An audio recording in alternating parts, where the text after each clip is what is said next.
Hi everyone, Joel again at Co-Break. I'm still on my own, so I've actually recorded 2 episodes back to back today, and the team are in meetings, stuck in projects, and I've been left to my own devices. And this is one I just wanted to get off my chest. So this podcast is all about kind of growth and some of the things you'll encounter as a business owner as you're growing. And I've titled this podcast "The CEO of Fuck All." So,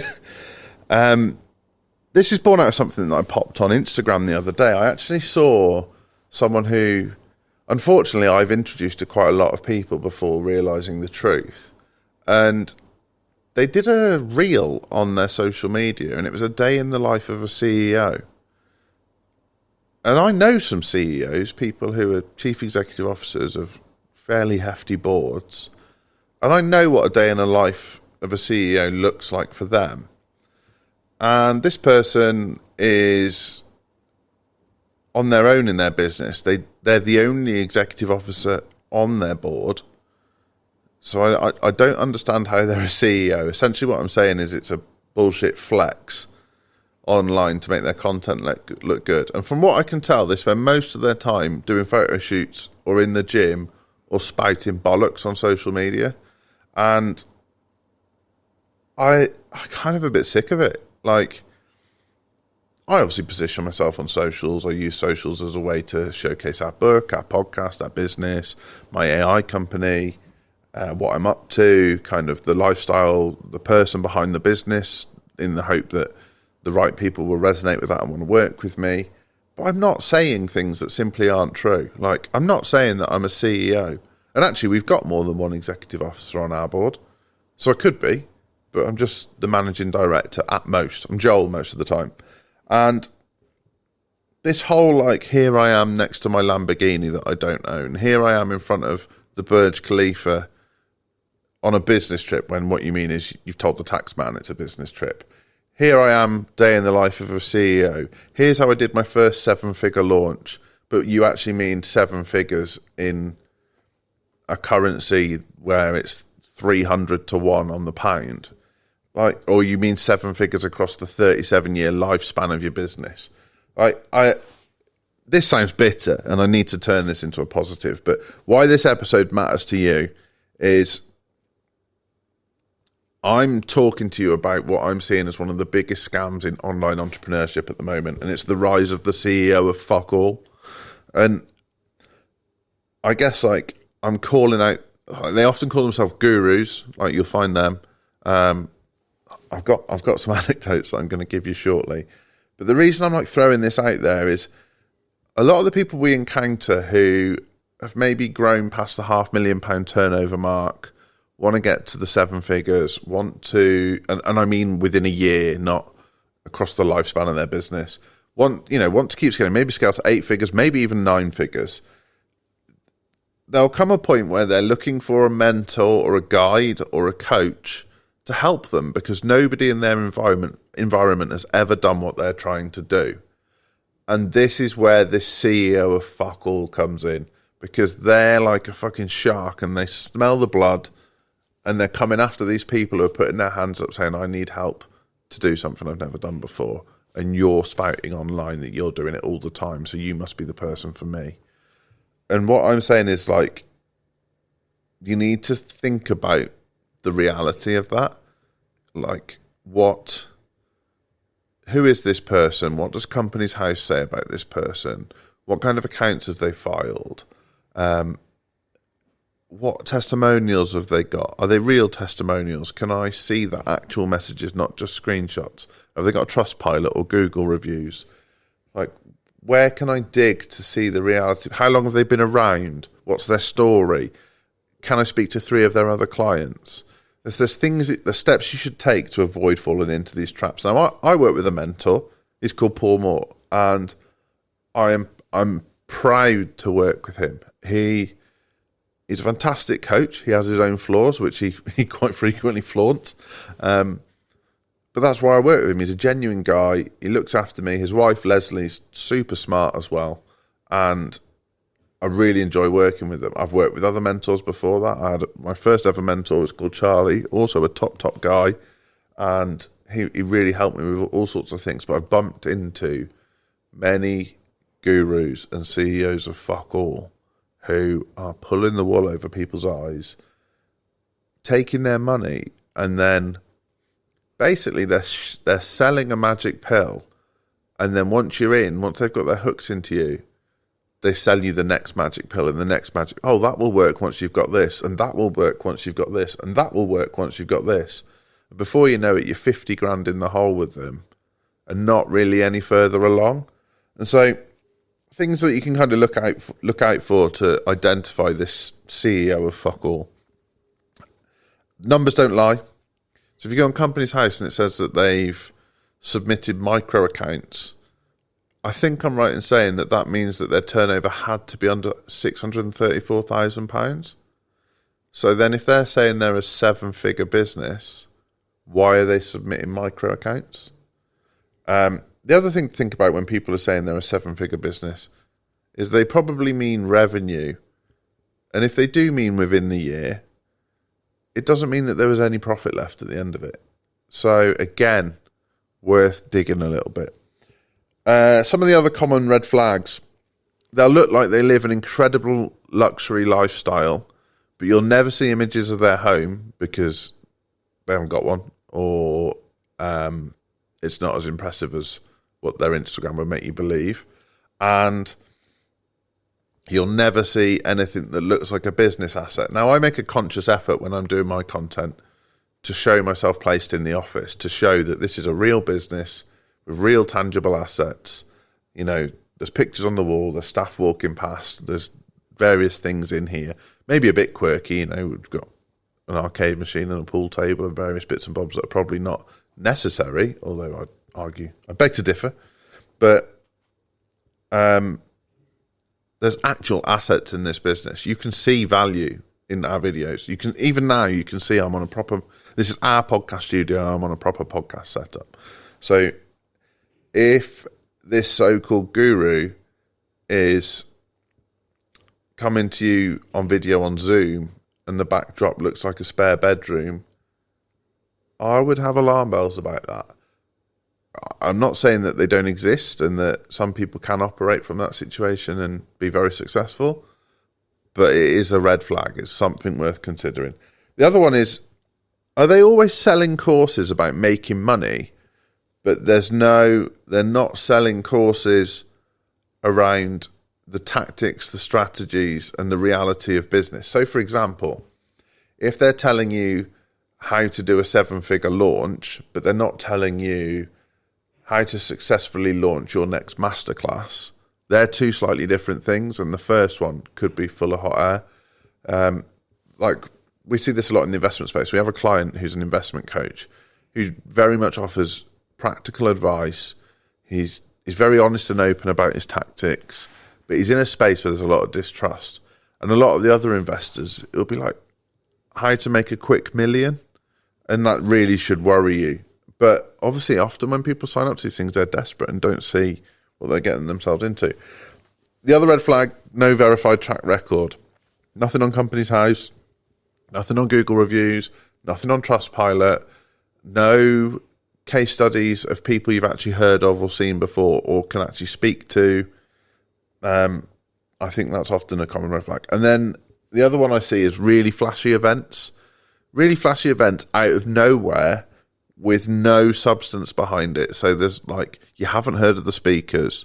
The other people in attendance all very much seem a bit confused as well. And then the thing that I think really gives these people away, the CEO of fuck all, as I said, is the psychological trick that they use, which is they sell the dream, not the result. And that's actually a marketing tactic. You know, my job as a marketing expert with a marketing agency is to sell people their dreams and move them away from their pain. That's what marketing is. But there's realistic dreams, and then there's fucking telling people they're going to win the Euro Millions. And when you get someone who's telling you you're going to be the next Taylor Swift in their content, or that if you push hard enough, you could be the champion of the world, Which, yes, someone might be, but you just need to, are they painting a realistic picture of what the other side looks like, or are they massively inflating the possibility of what could happen here? So you'll see a lot of this. Anyway, how to spot a genuine mentor, coach, or business partner or supplier, I think, are they easy to find? So website, company's house, Trustpilot, Google reviews. Do they have a genuine track record? Who have they worked with? Have you heard of them? Have they got case studies? Will they let you speak to them? Are these testimonials real? Can they verify them? And have they built anything other than their personal brand? So if you went on my Instagram, you'll see there's a lot of pictures of me and the dog. There's some professional photography. There's some nicely cut videos. There's me at the football. But there's also pictures of me in the office. And there's also a link to my business where you can see Codebreak. You can see the office. You can do a Google tour of the office if you want. You can see some of the assets we've got. It's real. It's not just all made up in my bedroom with AI. And then also, like, they will talk to you about, like, a real mentor, a real coach, a real business partner, a real supplier will talk to you about risk versus return. And they'll demonstrate how they've helped people in a similar position as you. And they'll show you real results and how that happened. And they'll also identify some of the weaknesses you've got in your business and some of the quick opportunities you've got. Whereas this, like, CEO of fuck all will fill you full of hype and hot air and make you feel like $1 million, but it'll all be about that kind of you must invest to succeed guilt trip, not real maths. It'll be like, oh, you know, they might say a line like, I'm not the numbers person, I don't really like numbers, but I know I can get you to 7 figures. Or maybe next time we'll be doing the photo shoot together, like that kind of shit. So, like, good coaches don't pump you full of hot air. They give you actionable advice to help you build your own confidence. They won't give you an unrealistic time frame. Do this, this, this, and this. In 30 days, you'll be a millionaire. They'll tell you to set your own time frame based on your own responsibilities and your own limitations and help you overcome those limitations. They'll focus on fundamentals. They won't be talking about hacks and weird guru tactics to do things that have never been done before. They will be looking at, like, actual fundamentals. What they'll probably do, which you'll actually find difficult, is a good coach, a good mentor, a good business supplier will probably simplify things. They'll probably make it all a lot simpler. They'll probably cut out a lot of fluff. They'll probably make you focus on one thing. And that's how you can spot someone who really knows what they're doing. That's how my mentors work with me. They'll point at what the one thing is, and they'll take away all the spiel and nonsense that's coming out of my mouth and go right in on the jugular. And as opposed to empathizing with all my bollocks and then filling me full of hot air. And there is a subtle difference, but you will notice. And then I guess it's avoiding these, like, events that are just full of these wannabe CEO types and actually going to events that have got, like, real headliners, real business owners, real networking opportunities, real chances to listen to stories that inspire you and interact with actual business owners who actually enjoy talking about business. Like, the amount of people I've met in business in the last 5 years who talk about how they hate the way business is done and they're going to change it for everyone. It's like, it's not business's fault. Yes, I think corporate can be quite stuffy and male-dominated and a bit grim.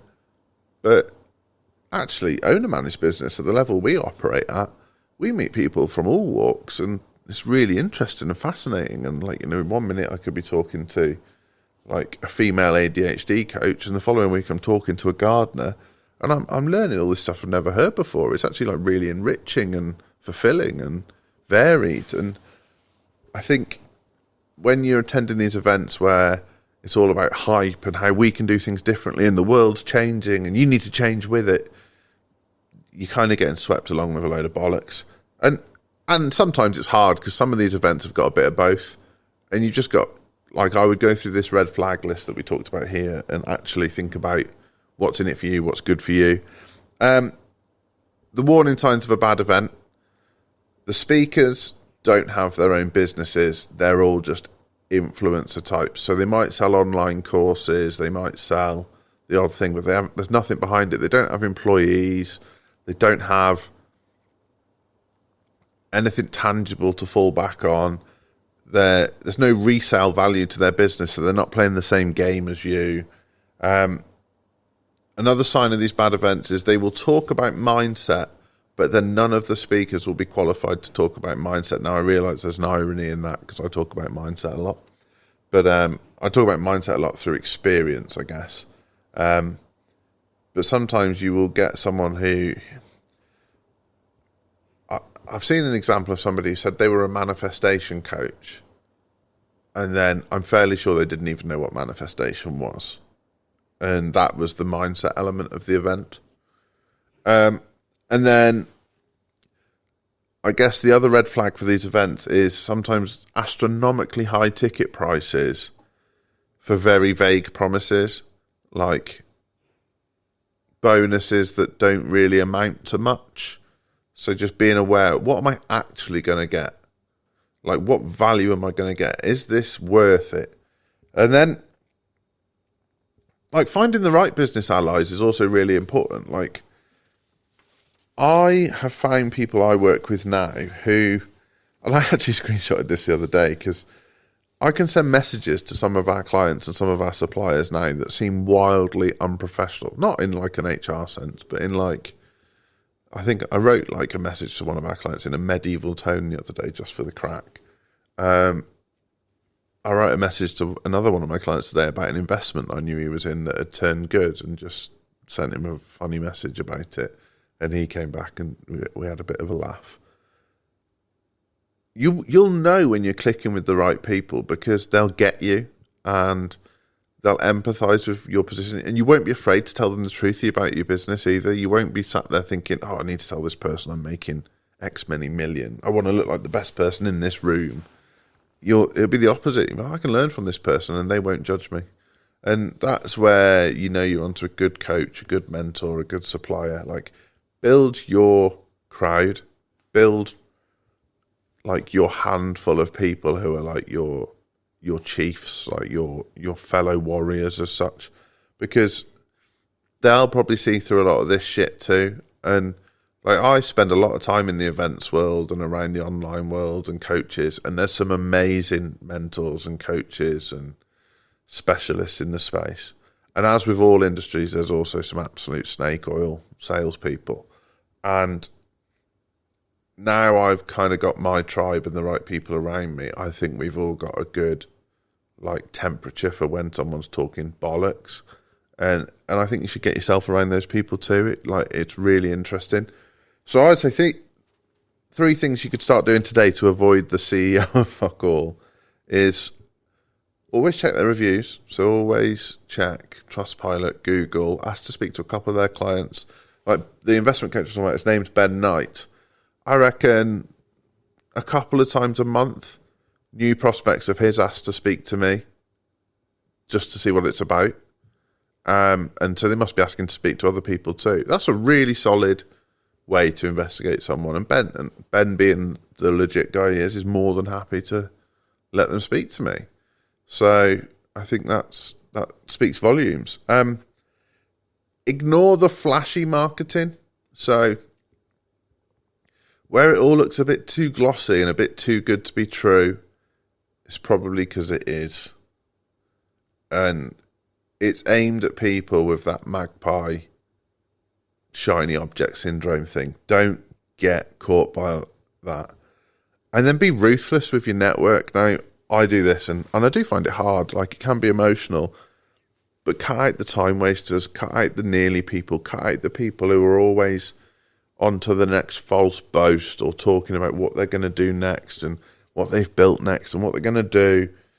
And start surrounding yourself with people who tell you the truth about what's going on, good and bad, shit with the smooth. And I think you'll start to feel yourself grow, and you'll know when some of the people in your crowd are not the right fit. And yeah, I hope that's been useful. It was a bugbear of mine that I wanted to get off my chest. So if anything, this was therapy for me. But I know from people who've done work experiences here, speaking to family members, speaking to people outside of my circle, that some of this space, particularly the coaching space and the event space, can seem like a whole lot of bollocks. And it isn't. There are some great people in it, but you've got to look out for the sharks too. All right, everyone, take care, and I'll speak to you again.